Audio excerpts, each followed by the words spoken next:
Lévy sans interdit, 8h10. Bonjour Elisabeth Lévy.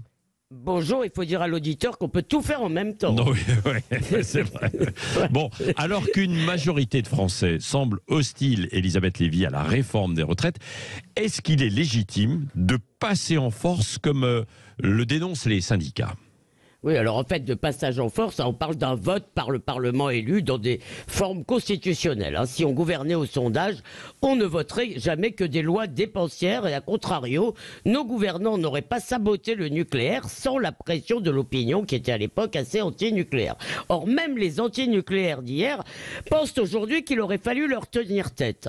Alors cependant, c'est tout de même une vraie question. Est-ce qu'en démocratie, il faut toujours écouter le peuple? Est-ce qu'il a toujours raison? Alors, la démocratie représentative, eh bien, c'est que nous déléguons la décision à nos représentants élus entre deux scrutins. C'est eux qui décident. Mais ils sont élus sur un programme. Et cette réforme, cher Patrick, eh bien, c'était tout de même l'un des rares éléments du programme squelettique d'Emmanuel Macron. Il ne nous fait pas un enfant dans le dos sur ce coup-là. Certes, on me dit que beaucoup de gens ont voté Emmanuel Macron pour faire barrage à Marine Le Pen, qui, elle, défendait la retraite à 60 ans. Bah oui, bah tant pis pour eux. Si la retraite, c'était aussi fondamental pour eux, eh bien, ils n'avaient qu'à élire Le Pen.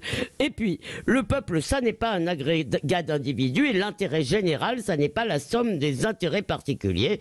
D'ailleurs, on le voit dans les sondages, beaucoup de gens sont contre la réforme parce qu'ils ne veulent pas travailler plus longtemps, mais ils la jugent nécessaire. Alors d'ailleurs, vous l'avez dit hier à Clémentine Autain, qui n'était pas totalement convaincue, gouverner, c'est prendre le risque d'être impopulaire. La preuve par De Gaulle, qui a soumis au référendum son excellente idée de participation dont personne ne voulait et qui lui a coûté le pouvoir. Oui, mais si je vous suis, Elisabeth Lévy, et je vous écoute souvent, sur l'immigration, vous dites exactement le contraire, en soulignant que la majorité des Français veulent la réduire drastiquement, et donc il faut le faire. Oui, touché. Mais il y a tout de même plusieurs différences. D'abord, l'immigration, c'est une question existentielle qui engage l'identité et l'avenir du pays plus que n'importe quelle réforme. Et puis, si les Français avaient élu Jean-Luc Mélenchon, ils auraient su à quoi s'attendre sur le sujet.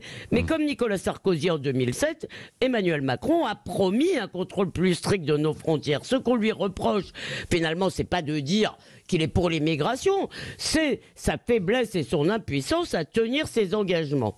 Et puis, cela dit, pour conclure, quel que soit le sujet, le rejet des gouvernants par ceux qui les ont élus, c'est un symptôme de notre crise politique. Et le problème, c'est que notre système politique, notre système institutionnel ne fabrique plus de légitimité, justement parce que nous ne croyons plus nos dirigeants capables de définir et d'imposer l'intérêt général. À tort ou à raison, nous les pensons plus soucieux de leur réélection, des réactions de l'Allemagne, de leur image, que de l'avenir du pays. Alors si Emmanuel Macron pense que sa réforme des retraites est essentielle pour la France, eh bien il doit tenir. On appelle ça être un homme d'État. Merci Elisabeth.